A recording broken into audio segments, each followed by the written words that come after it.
हाय दोस्तों, मैं सत्येंद्र कुमार सेलवेरिया चैनल में आप सबको स्वागत करता हूं। दोस्तों, हमारा बिल्डिंग कंस्ट्रक्शन चल रहा है। बिल्डिंग कंस्ट्रक्शन में हम लेसन नंबर 4 पढ़ रहे हैं। लेसन नंबर 4 का ये दूसरा लेक्चर है। लेसन नंबर 4 का नाम मशीनरी है।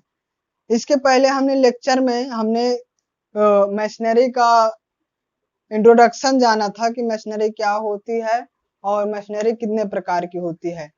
आज ये लेक्चर नंबर 18 में हम टर्म यूज इन मशीनरी मतलब मशीनरी में कुछ प्रमुख शब्दावलियों के बारे में पढ़ेंगे। देखिए, किताब में तो शब्दावली बहुत कुछ ज्यादा दिया है, तो हम इसमें आज पहला पार्ट 2 लेके आएंगे, पार्ट 1 पार्ट 2। तो ये उसका पार्ट 1 रहेगा। तो इसमें हम प्रमुख शब्दावली के अंतर्गत पढ़ेंगे दीवार की सम्मुख सतह या मोहरा, फेस एंड फेसिंग क्या होता है इसके बारे में पढ़ेंगे। फिर है दीवार की पुष्ट सतह, पीठ, बैक एंड बैकिंग के बारे में पढ़ेंगे। फिर तीसरा भरत के बारे में, हर्टिंग या फिर फीलिंग के बारे में पढ़ेंगे। और चौथा रद्दा कोर्स के बारे में पढ़ेंगे। पांचवा आधार तल बेड। और छठवें नंबर पर जोड़ जॉइंट्स। और सातवें नंबर पर स्ट्रेचर या पट्टी। और आठवें नंबर पे हैडर या तोड़ा। और नौवें नंबर पर स्ट्रेचर या रद्दा। और 10वें नंबर पर हैडर या तोड़ा रद्दा पढ़ेंगे। तो दोस्तों, ये हम 10 टॉपिक पढ़ेंगे और इनका विस्तार से जानेंगे। फिर अगले लेक्चर में हम इसके आगे का जानेंगे। तो दोस्तों, स्टार्ट करते हैं। सबसे पहले दीवार की सम्मुख सतह या मोहरा, फेस एंड फेसिंग क्या होता है इसके बारे में जानते हैं। ये देखिए दोस्तों, ये जो टॉपिक है टर्म्स यूज्ड इन मशीनरी, ये एग्जाम की दृष्टि से बहुत महत्वपूर्ण है, क्योंकि इसमें से कुछ दे के एक परिभाषा पूछ लेता है और कहेगा उनका विस्तार से बताइए, या फिर बहु उसमें से टिप्पणी या संक्षिप्त पे जो आता है उसमें से जरूर आता है, एक या दो जरूर आता है। तो दोस्तों, इसको आप बहुत ध्यान से पढ़िए और हर चीज को चित्र की सहायता से समझने की कोशिश करिए या फिर याद करिए। आपको जिस तरह से याद हो जाए उसको याद करिए, और ज्यादातर ये कोशिश करिए कि चित्र बनाने की कोशिश करिए, क्योंकि चित्र ज्यादा इफेक्टिव पड़ता है और उससे ज्यादा नंबर मिलता है। तो दोस्तों, स्टार्ट करते हैं। सबसे पहले हमारा टॉपिक रहेगा दीवार की सम्मुख सतह या मोहरा। दोस्तों, पहला है हमारा चिनाई में प्रयोग होने वाले शब्द टर्म यूज्ड इन मशीनरी। इसमें पहला हम बात करेंगे सम्मुख सतह, फेस एंड फेसिंग क्या होता है इसके बारे में जानते हैं। फेस एंड फेसिंग किसी भी दीवार की सामने की सतह अग्र फेस कहलाती है। जिस पदार्थ से बनाया जाता है उसे फेसिंग कहते हैं। तो देखिए दोस्तों, एकदम सिंपल से मान लीजिए हम कोई भी संरचना है, उस संरचना के सामने से खड़े हो जाएं और जो सामने देखें, जो उसका भाग रहेगा, सामने वाला भाग फेस या फिर फेसिंग कहलाएगा। आप किसी संरचना या मकान के आगे खड़े हैं, आपको क्या दिखेगा? दरवाजा दिखेगा, खिड़की दिखेगा, जिधर से आप एंट्री करते हैं। तो जो एंट्री वाला रहता है वो वाला भाग फेस या फिर फेसिंग कहलाएगा। दूसरा है दोस्तों हमारा दीवार की पुष्ट सतह या पीठ। दीवार की पुष्ट सतह या फिर बेड, बैक एंड बैकिंग क्या होता है इसके बारे में जानते हैं। किसी भी दीवार की पीछे की सतह, क्या दोस्तों, किसी भी दीवार की पीछे की सतह पश्च बैक कहलाती है, और जिस पदार्थ से बनाया जाता है उसे बैकिंग कहते हैं। बस इसका जस्ट उल्टा मान लीजिए, जो हमने सम्मुख सतह फेस एंड फेसिंग बताया, इसका जस्ट उल्टा होता है बैक एंड बैकिंग। जो हमारे सामने रहता है उसे फेस एंड फेसिंग कहते हैं, जो पीछे रहता है उसे बैक एंड बैकिंग कहते हैं। किसी भी दीवार की पीछे सतह पश्च बैक कहलाती है, और जिस पदार्थ से बनाया जाता है उसे बैकिंग कहलाता है।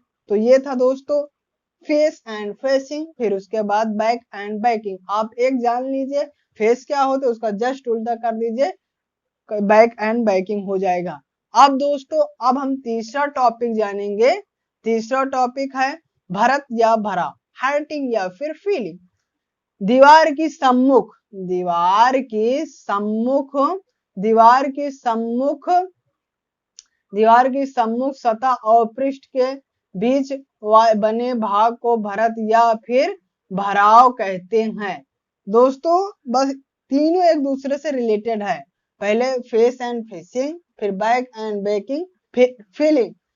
आगे वाले भाग को फेसिंग कहते हैं, पीछे वाले भाग को बैकिंग कहते हैं। जो बीच में स्थान रहता है दीवार की सम्मुख सतह और पृष्ठ सतह के बने भाग को भरत या फिर भराव कहते हैं। मतलब बैक जो फॉरवर्ड रहता है, जो फेस वाला भाग रहता है और बैक वाले भाग के बीच जो स्थान रहता है उसे हार्टिंग या फिर फिलिंग, फिलिंग मतलब भरा हुआ होता है। तो जो बीच वाला स्थान होता है उसे भरत या फिर भराव कहते हैं। उम्मीद करते हैं आपको ये तीनों चीज समझ में आ गए। पहला है फेस एंड फेसिंग, फिर दूसरा है बैक एंड बैकिंग और तीसरा है हार्टिंग या फिर फीलिंग। तो दोस्तों उम्मीद करते हैं आपको ये तीनों समझ में आएगा। अब हम अगला टॉपिक स्टार्ट करते हैं। अब अगला टॉपिक है हमारा रद्दा। कोर्स क्या होता है उसके बारे में जानते हैं। ईंट या पत्थरों की क्षैतिज परत रद्दा कहलाती है। रद्दे में ईंट की मोटाई और मसाले की मोटाई शामिल होती है। रद्दा किसे कहते हैं, कोर्स किसे कहते हैं।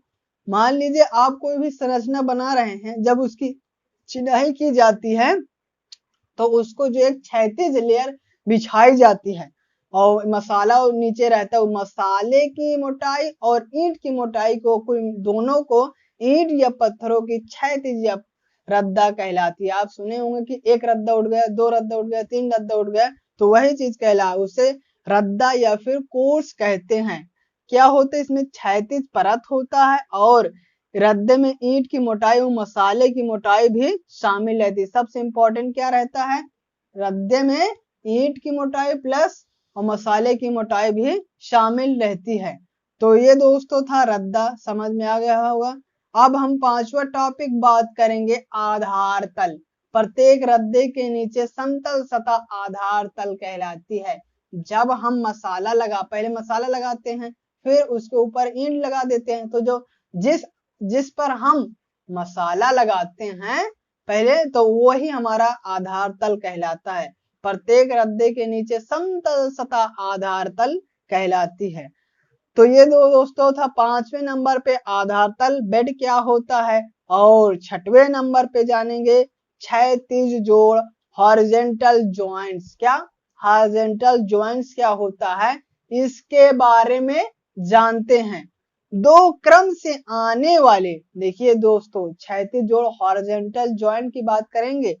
दो क्रम से आने वाले रद्दों के बीच की क्षैतिज मोटी परत क्षैतिज जोड़ कहलाती है। दो क्रम से आने वाले रद्दों के बीच क्षैतिज मोटी परत क्षैतिज जोड़ कहलाती है। हॉरिजॉन्टल जॉइंट मतलब जहां से दो रद्दा जुड़े होते हैं उसे क्षैतिज जोड़ या फिर हॉरिजॉन्टल जॉइंट कहते हैं। सातवां नंबर है ऊर्ध्वाधर जोड़। इसी प्रकार है जोड़ हम पढ़ गए, तो क्षैतिज परत के ऊपर जो क्षैतिज परत रहती है उसके ऊपर जो ऊर्ध्वाधर दिशा में बने हुए जोड़ ऊर्ध्वाधर जोड़ कहलाते हैं। तो ये जोड़ होते हैं हॉरिजॉन्टल वाला जोड़ और वर्टिकल जोड़। तो आप इसमें क्या है, कोई भी रद्दा है जो ऊपर रहेगा उसे वर्टिकल और जो नीचे रहेगा उसे हॉरिजॉन्टल जोड़ कहते हैं। और आठवां नंबर है दोस्तों हमारा, आठवें नंबर पे है हमारा पट्टी। स्ट्रेचर क्या होता है इसके बारे में जानते हैं। जब सामने से देखने पर, ये इंपॉर्टेंट है दोस्तों, जब सामने से देखने पर ईंट या पत्थर की लंबाई एवं मोटाई दिखे तो उसे स्ट्रेचर कहते हैं। स्ट्रेचर मतलब क्या होता है, अब इसको दोस्तों समझते हैं। जब सामने से देखने पर ईंट या पत्थर, मान लीजिए हम ईंट का ले रहे हैं, ईंट या पत्थर की लंबाई एवं मोटाई दिखे, क्या लंबाई एवं मोटाई दिखे तो उसे स्ट्रेचर कहते हैं। अब इसको हम थोड़ा ऐसे प्रैक्टिकली समझते हैं तो ज्यादा समझ में आएगा। दोस्तों हम अगला जान लेते हैं, तब फिर चित्र की सहायता से आपको समझाते हैं। पूरा एक इसका जितना हमने समझाया है, पूरा जितना हमने इसका टॉपिक समझाया पूरा चित्र की सहायता से समझाते हैं। तो हम स्ट्रेचर जान रहे थे, जब सामने से देखने पर ईंट या पत्थर की लंबाई और मोटाई दिखे उसे स्ट्रेचर कहते हैं। पट्टी रद्दा स्ट्रेचर कोर्स क्या होता है, जब सामने से पट्टी या रद्दा, जब सामने से देखने पर एक ही रद्दे में सभी ईंट की लंबाई एवं मोटाई दिखे तो उसे पट्टी या स्ट्रेचर या फिर स्ट्रेचर कोर्स कहते हैं।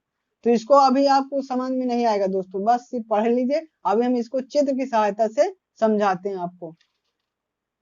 अगला है हमारा 10वें नंबर पे दोस्तों है हमारा तोड़ा, हेडर। जब सामने से देखने पर ईंट या पत्थर की मोटाई एवं चौड़ाई दिखे तो उसे तोड़ा हेडर कहते हैं। जब सामने से आप चित्र देख सकते हैं, जब सामने से देखने पर ईंट या पत्थर की मोटाई एवं चौड़ाई दिखे तो उसे हेडर या फिर तोड़ा कहते हैं। तो ये दोस्तों था कुछ इंपॉर्टेंट टर्म्स आप समझने जाना। कुछ तो आपको समझ में आया होगा, कुछ नहीं समझ में आया होगा। जो नहीं समझ में आया हम अगले लेक्चर में चित्र की सहायता से आपको समझा देंगे, क्योंकि ये लेक्चर ये बहुत ज्यादा बड़ा हो जाएगा तो दिक्कत आ जाएगी। तो दोस्तों यह लेक्चर यहीं समाप्त करते हैं।